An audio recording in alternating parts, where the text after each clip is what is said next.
तो तुम्हें यही लगता है ना कि बिहार डीएलएड तुम्हारे बस की बात नहीं है, तुम डीएलएड नहीं कर सकते हो, तुम एक सरकारी टीचर नहीं बन सकते हो, तो तुम गलत हो। क्योंकि तुम्हें राहुल बनना होगा। पता है राहुल कौन है?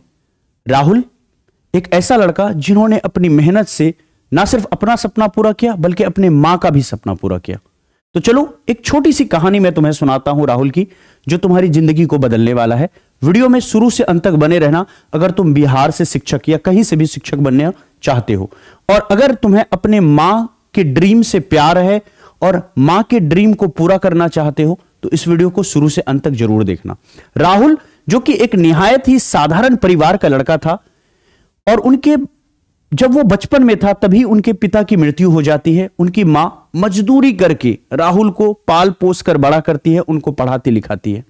राहुल का सपना था सरकारी शिक्षक बनने का, और राहुल जो है रोज पढ़ाई किया करता था, लेकिन उनके मन में हजारों सवाल आते थे। वो कई बार मां से कहता था कि मां, मैं पढ़ लिख करके ना सिर्फ अपना सपना पूरा करूंगा बल्कि तुम्हारे सपने को भी पूरा करूंगा। एक दिन बहुत अच्छे दिन आएंगे हम लोगों के लिए। और मां मुस्कुराती थी, बोलती थी बेटा मेहनत करो, अगर तुम मेहनत करोगे तो भगवान भी तुम्हारा साथ रहेगा। मेहनत तो साथ देगा, साथ में भगवान भी तुम्हारा साथ देगा। और राहुल इस तरह से जी तोड़ मेहनत करता था। लेकिन जब फॉर्म भरने की बारी आई, और यही समय आया जो समय आपके सामने है, सिर्फ 22 जनवरी तक आपके पास समय है, राहुल भी घबरा रहा था। राहुल ने अपनी मां से कहा कि मां, मुझे लगता है कि मैं फॉर्म भरूं या ना भरूं, पता नहीं मुझसे ये एग्जाम निकलेगा कि नहीं निकलेगा। तब पता है उसकी मां ने एक बहुत पुरानी कहानी सुनाई। एक गांव में एक किसान का लड़का रहता था। किसान का लड़का पहाड़ों पर अपनी खेतों से पत्थर रोज हटाया करता था, और वहां के लोग और लड़के देख देख करके उसे हंसा कर करते थे। फिर एक बार मूसलाधार वर्षा हुई और उस खेत में पता है बहुत अच्छी फसल हुई। फिर पूरे गांव वालों ने उस लड़के की बहुत तारीफ की। तो इस कहानी से राहुल जो है पूरी तरह से प्रेरित हो गया और अपने मां के हाथों को चूमने लगा और कहा कि मां, एक बार आशीर्वाद दो मुझे। और मां ने उसे आशीर्वाद दिया, और उस वक्त से राहुल बहुत मन लगा के पढ़ने लगा। और जब एग्जाम की बारी आई तो राहुल ने एग्जाम दिया।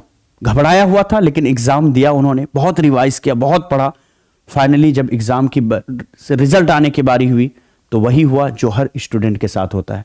राहुल बहुत घबराया हुआ था। उसकी मां ने उसको सांत्वना दिया कि बेटा तुम मेहनत किए हो बहुत अच्छा, तुम्हारा रिजल्ट आएगा, तुम बेस्ट करोगे। और जब रिजल्ट आया तो राहुल ने ना सिर्फ गवर्नमेंट कॉलेज पाया बल्कि अपने जिला में उन्होंने टॉप करके दिखाया। तो इसी तरह से दोस्तों, अगर मां का प्यार आपके साथ है और मां के सपने को अपना सपना बनाते हो और अपने मां बाप के लिए कुछ करना चाहते हो, तो आप भी राहुल के जैसे अपनी जिंदगी के साथ साथ अपने पूरे परिवार की जिंदगी को बदल सकते हो। तो चलो आओ इस वीडियो की शुरुआत करते हैं और टॉप 5 स्टडी टिप्स को यहां पर सीखते हैं जो डीएलएड में आपको बेहतर बना सकता है और गवर्नमेंट कॉलेजेस दिला सकता है। तो चलो स्टार्ट करते हैं बिना किसी देरी के, है ना। 1 2 3 4 5 करके पांचों टिप्स को यहां पर 1 बाय 1 देखेंगे। तो चलो शुरुआत करते हैं। आओ, क्या है आपके सामने सबसे बड़ी दिक्कत? सबसे बड़ी दिक्कत यही है कि हम जो है क्या करते हैं, अपने एग्जामिनेशन को नहीं समझ पाते हैं कि हमारा एग्जाम एक्चुअली में हमसे क्या डिमांड करता है ना। तो आओ, सबसे पहले हमें क्या समझना चाहिए, हमारे एग्जामिनेशन का पैटर्न को समझना चाहिए। डीएलएड एंट्रेंस एग्जामिनेशन की पैटर्न ही क्या है, देखोगे आप 6 सब्जेक्ट है उसके अंदर में, हिंदी है, इंग्लिश है ना। फिर आप देखोगे उसके अंदर में साइंस, सोशल साइंस, मैथ और रीजनिंग है। सारे मार्क्स को देख लो कितने कितने नंबर के, 120 क्वेश्चन, 120 मार्क्स है। सिलेबस को आप अच्छे तरह से देखो, जब पैटर्न को समझ जाओ तो सिलेबस को देखो, सिलेबस क्या कहता है, कौन कौन से ऐसे चैप्टर हैं जो आपको पढ़ने चाहिए। फिर आप जो पूरा एग्जाम का स्ट्रक्चर है उसको बारीकी से देखो, डिफिकल्टी लेवल को समझो, है ना, क्योंकि आपको सिर्फ अपना नहीं अपने मां का भी सपना पूरा करना है। तो इसीलिए मेहनत तो दोस्तों करनी पड़ेगी आपको। आगे बढ़ते हैं। अब अपने लिए एक एजेंडा सेट करो कि मुझे जो सिलेबस मिला है उस सिलेबस को बचे हुए 45 दिनों के अंदर में मुझे कैसे कवर करना है। ठीक है, प्रीवियस ईयर क्वेश्चन से बार बार तुम खेलो, बार बार लड़ाई करो तुम प्रीवियस ईयर क्वेश्चन से।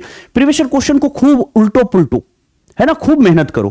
प्रीवियस ईयर क्वेश्चन के ट्रेंड को समझो, प्रीवियस ईयर क्वेश्चन में कहां कहां से सवाल आ रहे और क्वेश्चन की डिफिकल्टी लेवल क्या है। दोस्तों, जब तुम ये समझ जाओगे ना, तब अपने लिए एक स्टडी शेड्यूल्ड बनाओ कि तुम्हें कौन सा सब्जेक्ट कब कब पढ़ना है। मैं अगर मसलन यहां पर बताऊं कि कौन कौन सा सब्जेक्ट कब कब पढ़ना है, तो तुम्हें जो बड़े सब्जेक्ट हैं उसमें कम से कम 2 घंटे देने चाहिए। जैसे अगर मैं यहां पर बात करूं मैथ की, तो मैथ के अंदर में कम से कम तुम्हें 2 घंटे मैथ की डेली प्रैक्टिस करनी चाहिए। रीजनिंग की बात करूं तो रीजनिंग चूंकि बनाने वाली सब्जेक्ट होती है, तो इसको कम से कम 1 घंटे तुम जो है डेली इसको प्रैक्टिस करोगे। वहीं पर बात करते हैं हिंदी, बाकी इंग्लिश वगैरह की, तो उसमें आप तुम 30-30 मिनट करके भी रोज पढ़ोगे तो तुम्हारा काम चलेगा। साइंस को आप अलग से 1 घंटे दे दो तुम, ठीक है। तो इस तरह से स्टडी शेड्यूल्ड बनाओ, जो बेस्ट शेड्यूल तुम्हारे लिए होगा। हर इंसान का अलग अलग होगा, किसी का कोई सब्जेक्ट स्ट्रांग है, किसी का कोई सब्जेक्ट वीक है। जब तुम्हारा पूरा शेड्यूल बन जाए तब तुम एक चीज करो कि अपने लिए टाइम मैनेजमेंट कर लो। क्योंकि सबसे बड़ी दिक्कत जो तैयारी में आती है ना, वो टाइम का उथल पुथल होता है। सबसे पहले अपने लिए एक प्रायोरिटी सेट करो कि तुम्हारे लिए क्या जरूरी है। तुम्हारे लिए तुम्हारे मां का सपना, परिवार का सपना जरूरी है ना, या फिर तुम्हारे लिए ऐसी चीजें जरूरी है जो टेम्पररी है। तो तुम्हें हर वो टेम्पररी चीज से ये इस 45 दिनों के लिए कम से कम बाहर निकलना होगा। तुम्हें एक लिस्ट बनानी होगी, कौन ऐसी चीज है जो तुम्हारे लिए जरूरी नहीं है। तुम्हें हर वो चीज, हर एक सोशल मीडिया जो जहां तुम यूज कर रहे हो, जहां समय बर्बाद कर रहे हो, उससे बाहर निकलना होगा। ये वो समय नहीं है जहां तुम बाबू सोना जादू टोना करो। तो अपने जितने सारे रिलेशनशिप्स हैं, है ना, वो रिलेशनशिप को फिलहाल अभी ठंडे बस्ते में डालो और सारा समय जो है पढ़ाई में तुम यहां पर लगाने का एक पूरा जो है प्रायोरिटी सेट करो और पढ़ाई में यहां तुम लगाना शुरू कर दो। जब तुम्हारा पूरा ये प्रायोरिटी सेट हो जाए तो तुम अपने एजेंडे को लेकर के पूरी तरह से फोकस रहो, है ना, कि तुम्हें कम से कम डिस्ट्रैक्शन चाहिए, कोई भी डिस्ट्रैक्शन में तुम्हें इन्वॉल्व नहीं होना है। और साथ ही साथ डीप फोकस मेंटेन करो। जो भी पढ़ो एकाग्रता के साथ पढ़ो और उस चीज को पी लो। ऐसे पढ़ो कि वो तुम्हारे दिमाग में, दिल में उतर जाए, ठीक है। जब तुम पूरे फोकस को मेंटेन कर लोगे तो तुम्हारा जो भी प्लान है ना, उस प्लान को, जो शेड्यूल तुमने लिया है, एक मटेरियल चूज कर लो कि तुम्हें कहां से और कितनी मात्रा में पढ़ना है। कम से कम चूज करो जो जहां से मैक्सिमम तुम्हें रिजल्ट मिलने वाला है, उस मटेरियल को पढ़ो। कम पढ़ो और ज्यादा नंबर लाने की सोचो। और एक अच्छा एनवायरनमेंट में तुम रहो। घर का एक कोना पकड़ लो और वहां पर तुम बैठ करके पढ़ाई करो, टेबल और चेयर के साथ। सारी डिस्ट्रैक्शन वाली चीजों से तुम दूर रहो। फोकस होकर के अपना जो प्लान तैयार किए हो, बस उसको अगले 45 दिनों के लिए फॉलो करो। 45 दिनों में भी अलग अलग स्ट्रेटजी होगी, उसके लिए मैं अलग से वीडियोस जो है तुम्हारे लिए लेके आऊंगा। सबसे पहली बात है कि अब जब तुमने ये सारी चीजें डिसाइड कर लिया, एजेंडा सोच लिया, टाइम मैनेजमेंट कर लिया, एक प्लान बना चुके हो, सिलेबस को देख चुके हो, तो अब यह है कि तैयारी कब से शुरू करोगे। देखो दोस्तों, अच्छा वक्त ना कभी आया है ना कभी आएगा, है ना अच्छा वक्त कभी आता है ना ही कल कभी आता है। तो तुम्हें तैयारी अपनी आज से और अभी से ही शुरू करनी चाहिए। इस वीडियो के बाद से ही अपनी तैयारी के लिए तुम सोच लेना कि तुम्हें क्या करना है और किस तरह से काम करना है। कि जब तैयारी तुमने करने का सोच ही लिया है, तो अब कैसे तैयारी करोगे, हाउ टू प्रिपेयर, है ना, तुम कैसे यहां पर इफेक्टिवली तैयारी शुरू करोगे। तो देखो, तैयारी शुरू करने के लिए तुम्हारा जो भी सब्जेक्ट है, उन सारे सब्जेक्ट को अच्छे से तुम देख लो, है ना, और उसके ऊपर, है ना, तुम जो है एक टॉपिक वाइज लिखो कि तुम्हें हर सब्जेक्ट के अंदर में वो 10 टॉपिक्स जहां से बार बार क्वेश्चन रिपीट हुए और जो तुम्हें पढ़ना है। इन सारी चीजों में हमारे वीडियोस भी आपको बहुत हेल्प करेंगे। अब देखो, क्या चीज एग्जाम के लिए इंपॉर्टेंट होता है। ये इंपॉर्टेंट नहीं होता है कि हमें क्या पढ़ना है, एग्जाम के लिए इंपॉर्टेंट है कि हमें क्या नहीं पढ़ना है। तो तुम्हें हर वो अलूल जलूल चीजें जो नहीं पढ़नी चाहिए, तुम उनसे दूर हो जाओ। और ये नॉलेज तुम्हें होगा पीवाईक्यू खंगालने से। तुम जितना ही पीवाईक्यू को, प्रीवियस क्वेश्चन को खंगालोगे, उतना तुम्हें नॉलेज होगा कि ये सारी किताबें, ये सारे टॉपिक्स, ये सारे यूट्यूब चैनल्स आपकी समय बर्बाद कर रहा है। तो आपको कहीं पर भी अपना समय नहीं देना है। आपको सिर्फ और सिर्फ अपने स्टडी टेबल पर समय देना है और सिर्फ वही चीजें पढ़ना है जो तुम्हारे एग्जामिनेशन के लिए इंपॉर्टेंट होने वाला है। तो सिर्फ उन्हीं को पढ़ो जो एग्जामिनेशन में आते हैं, वही चैप्टर से रिलेटेड, वही शॉर्ट नोट्स, है ना, जो तुम्हारे एग्जामिनेशन में काम देंगे। और प्रैक्टिस करो। कोई ऐसी चीज अभी के समय में मत पढ़ो जिसको कम से कम तुम 3 बार रिवीजन नहीं कर सकते हो अभी से एग्जामिनेशन तक। तो याद रखना कि जो चीज को 3 बार रिवाइज कर सको और जो चीज सीधा प्रीवियस क्वेश्चन से लिंक हो, सिलेबस से लिंक हो, जो बार बार आते हो, उन्हीं चीजों को बस पढ़ना है। अभी वो समय नहीं है कि अलूल जलूल चीजों में तुम जाओगे। और जब भी पढ़ना शुरू करोगे, सबसे पहला टाइम तुम मैथमेटिक्स को देना, क्योंकि वो एक ऐसा चीज है ना जो प्रैक्टिस करने से होगा और एक दिन में नहीं आएगा, है ना। मार्क्स बहुत ज्यादा है उसमें भी, तो इसका ध्यान रखना कि मैथमेटिक्स और रीजनिंग को पहले खाना। जो तुम्हारा बेस्ट सब्जेक्ट होगा उसको थोड़ा तुम बीच में करने का या फिर लास्ट में करने का तुम यहां पर सोचना। और लास्ट मेरा कहने का मतलब नहीं कि 40 दिन गुजार करके आखिरी 5 दिन में तुम करोगे। जब तुम ये सारा चीज कर रहे होगे, तुम्हें पता है कि तुम्हारे लिए कैसे, अपने लिए तुम्हें कैसे एक शेड्यूल्ड बनाना है ना। अब देखो यहां पर कैसे, जब तुम जो पढ़ लिए होगे, सारी चीजें तुम कर चुके होगे और पढ़ना शुरू कर दिए होगे, तो एक चीज ध्यान रखना, कभी भी अपनी प्रैक्टिसिंग में कमी मत रखना और अपने आप को कमजोर मत समझना। तो प्रैक्टिस प्रैक्टिस प्रैक्टिस प्रैक्टिस, है ना, प्रैक्टिस करते रहो। जो भी पढ़ते हो उसका प्रैक्टिस होना जरूरी है। जो भी तुम थ्योरी पढ़ रहे हो उसका जो है प्रैक्टिस क्वेश्चन करो, है ना। सोशल साइंस के अंदर में ही कोई थ्योरी पढ़ रहे हो, सपोज तुम भारत में राष्ट्रवाद पढ़ रहे हो, तो भारत में राष्ट्रवाद से रिलेटेड कम से कम 25-30 क्वेश्चन ऐसे होने चाहिए जो बहुत इंपॉर्टेंट प्रश्न हो और तुम्हारे टेबल पर हो और तुम उसको कर लो। इसके बाद 2024 और 23 और 22 के जो पूछे हुए प्रश्न है भारत में राष्ट्रवाद के, उन प्रश्नों को तुम लगा लो। बात करें अगर संख्या पद्धति की, मैथमेटिक्स की, तो मैथमेटिक्स के पूरे थ्योरी को तुम पढ़ो, इंपॉर्टेंट फॉर्मूलाज को पढ़ लो और उसके बाद उसमें कम से कम 25 से 30 प्रैक्टिस क्वेश्चन कर लो और उसके जो सीपीक्यू है, chapter wise previous year question, तुम उनको पूरा कर लो, है ना। और अगर ऐसा तुम कर रहे हो तो तुम्हारी तैयारी बहुत सही जा रही है।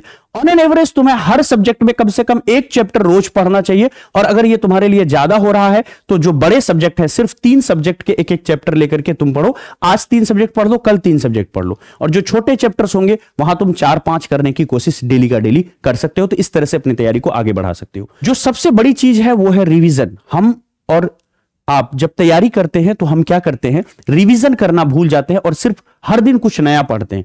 तो तुम्हें बिल्कुल भी ऐसा नहीं करना है। रिवीजन के लिए एक स्मार्ट रिवीजन टेक्निक तुम्हें बनानी है। तुम्हें अपनी टेक्निक खुद ढूंढना है। मैं तुम्हें बस थोड़ी सी हेल्प कर सकता हूं। यहां पर मैं ये बताने जा रहा हूं कि रिवीजन कैसे करना है। जो चीज आज पढ़ रहे हो, कहा जाता है कि आज ही रिवीजन उसका कर लेना चाहिए शाम तक।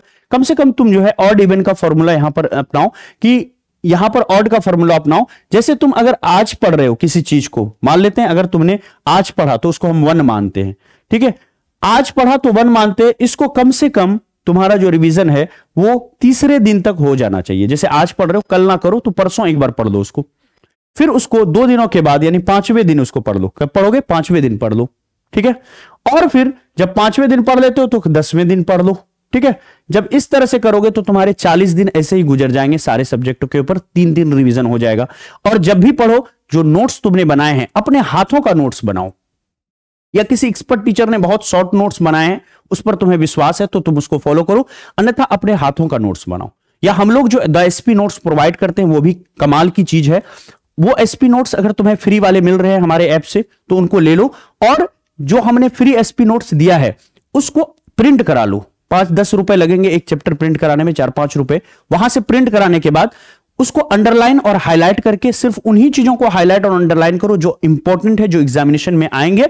और जब उसका दूसरा तीसरा रिवीजन लगाओ तो सिर्फ 5 से 10 मिनट के अंदर में पूरा चैप्टर पढ़ लेना। यही तुम अपनी कॉपी के साथ भी कर सकते हो। अगर तुम हमारा द एसपी नोट्स को फॉलो नहीं कर रहे हो, डायरेक्ट कहीं से किसी भी इंस्टीट्यूट से पढ़ रहे हो या हमारे ही पेड बैच से या यूट्यूब क्लास से पढ़ रहे हो, तो अपनी शॉर्ट नोट्स बनाओ हर एक टॉपिक के ऊपर। और वो शॉर्ट नोट्स बिल्कुल 1-2 वर्ड में लिखी होनी चाहिए, और पूरा शॉर्ट नोट्स हाफ पेज से ज्यादा नहीं जाना चाहिए, ठीक है। इस तरह से तुम्हें 8-10 लाइनों में पूरा चैप्टर को समेट देना है। अति महत्वपूर्ण चीज है जो एग्जामिनेशन में आती है। अगेन, ये कहां से नॉलेज मिलेगा? जब तुम chapter wise previous year question या फिर प्रीवियस ईयर क्वेश्चन लगाओगे तो वहां से मिलेगा। तो एक स्मार्ट रिवीजन टेक्निक जो है होना बहुत जरूरी है बिहार डीएलएड की तैयारी में। इस बात का खास ख्याल रखना। और एक चीज, जब तुम डेली तैयारी करोगे तो तुम्हें हर दिन लगेगा कि छोड़ देते हैं, क्या पता मेरा रिजल्ट होगा ही नहीं होगा। अगर कहीं प्राइवेट कॉलेज मिला, इतने पैसे तो नहीं है कि हम प्राइवेट कॉलेज में एडमिशन करा सके। जो पैसे वाले लोग होंगे वो ये सोचेंगे अगर प्राइवेट भी ना मिला, एडमिशन नहीं हुई तो क्या करें। और कई बार तुम्हें मन करेगा कि अपने दोस्तों से बात कर लें, है ना, बाबू सोना जादू टोना से 2-3 घंटे गप्पे सप्पे कर लें। 2-3 दिन हो गया है, बात अच्छे से नहीं हुई है, बाहर घूम के आ जाए। तो तुम ये सब चीज को त्याग दो। डिमोटिवेट नहीं होना है। 2 तरह की मोटिवेशन होती है, एक होता है इंटरनल, एक होता है एक्सटर्नल।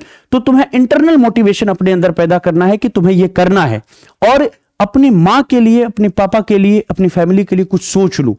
कि जैसे तुम, अगर तुम्हारे घर में बाइक है तो तुम ये सोचो कि जब तुम्हें नौकरी लगेगी और शिक्षक बनोगे, पहले साल ना सही, दूसरे या तीसरे साल एक फैमिली के लिए कार खरीदोगे और अपनी मम्मी को वो गिफ्ट करोगे। तुम्हारे मम्मी पापा कार से कहीं जाया करेंगे। इसी तरह से छोटी छोटी चीजें सोच लो और उसको अपने घर के सपने को अपना सपना बनाओ, फिर देखो वहां से कितनी ताकत तुम्हें मिलेगी। सोचो कि जब तुम शिक्षक बनोगे तो तुम्हारी घर की गरीबी कितनी दूर होगी, है ना। तुम अपने बहनों को कितना हेल्प कर पाओगे उनके पढ़ाई में, भाई छोटा भाई है उसको कितना पढ़ा पाओगे। तो इस तरह से फैमिली के जो ड्रीम्स हैं उसको अपना ड्रीम बनाओ और फिर उसके लिए काम करो। देखो तुम्हें तुरंत सक्सेस मिलेगा और तुम कभी भी डिमोटिवेट नहीं होगे। तुम भी इसी तरह से 110 नंबर ला करके टॉपर बन सकते हो, है ना। ये नंबर कोई ऐसा नहीं है कि अचीव नहीं कर सकते, और ये कोई बहुत अमीर घर के बच्चे नहीं है, ये भी निहायत गरीब घर के लोअर मिडिल क्लास के बच्चे हैं और 110 नंबर सिर्फ और सिर्फ अपनी मेहनत से लाए हैं, है ना। नाम है मोहित कुमार और इनकी रैंकिंग देखोगे तो पूरे भारत में ये 31वां रैंक लेके आए हैं और अपनी कैटेगरी में ये चौथा रैंक लेकर के आए। उसी तरह से यहां पर देख पा रहे होगे पेड कोर्स के स्टूडेंट है, 93 मार्क्स लेकर के आए हैं। नाम है यहां पर देख सकते हो तुम, नाम है इसका अंशु कुमार और ये हमारे टॉपर्स की लिस्ट में भी इनको देख सकते हो। तो ये वो मार्क्स हैं जो तुम भी ला सकते हो। ये तुम्हारे लिए कोई ऐसी चीज नहीं है जो तुम इसको फॉलो नहीं कर सकते हो, तुम इसको नहीं ला सकते हो। 2023 में भी हमारा रिजल्ट बहुत बेस्ट रहा। तुम देखोगे चंदन कुमार किस तरह से यहां पर कैटेगरी रैंक 1 लेकर के आया है और यहां पर पूरे भारत में 5वीं रैंक पे आया है। यह हमारी फी की रिसिप्ट है ना। ये जो गाइडेंस मैं यहां पर यूट्यूब पर दे रहा हूं, फ्री क्लास से भी तुम बेहतर कर सकते हो। और अगर तुम्हें लग रहा है कि टीचर्स की गाइडेंस में पढ़ना चाहिए, तब तो हमारी ये जो पेड कोर्स है ये तुम्हें और भी मदद करेगा इस चीज में। ये सारे ही फीचर्स हैं पेड बैचेस के।